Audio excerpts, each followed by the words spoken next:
వీటిలకు నామానికి మహిమ కలుగును గాక. నిన్న చెప్పినటువంటి వాక్యంలోనే సగభాగం ఈరోజు పూర్తి చేయబోతున్నాను. చూడండి, కీర్తనకారుడు కీర్తనలోని 145 వచనంలో ఆయన జ్ఞానమునకు మితి లేదు అని చెప్పాను. మితిలేని ఆయన జ్ఞానము, అద్భుతమైన ఆయన జ్ఞానమునకు అంతము లేదు. ఆయన జ్ఞానమునకు మితి లేదు అంటే ఆయన సమస్త టెక్నాలజీ ఆయనలోనే దాగి ఉన్నది.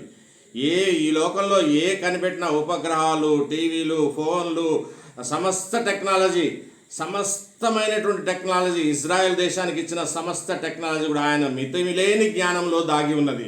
అంత మితిలేని జ్ఞానం. అప్పుడే సమస్త భక్తులు కూడా ఆయన అడగాలని చెప్పి యాకోబు 1:5 చెప్తున్నాడు. ఎవరికైనా జ్ఞానం లేకపోతే నన్ను అడగాలి, నేను వానికి పుష్కలమైన జ్ఞానాన్ని దయచేస్తానని చెప్పి ఆయన స్పష్టంగా యాకోబు 1:5 మాట్లాడాడు. చూడండి, యాకోబు 3:13 మీలో జ్ఞాన వివేకములు గల వాడెవడు?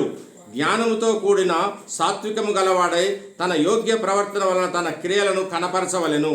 ఈ జ్ఞానము పైనుండి వచ్చినది కాక భూ సంబంధమైనది, ప్రకృతి సంబంధమైనది, దయ్యముల జ్ఞానము వంటిది అయి ఉన్నది. అయితే పైనుండి వచ్చు జ్ఞానము మొట్టమొదట పవిత్రమైనది, తరువాత సమాధానకరమైనది, కనికరముతోనూ మంచి ఫలములతోనూ నిండుకొన్నది, పక్షపాతము లేనిది, వేషధారణ కానిది, నీతి ఫలమే దాని యొక్క సమాధానము చేయు వారికి సమాధానమే విత్తబడునుగాక.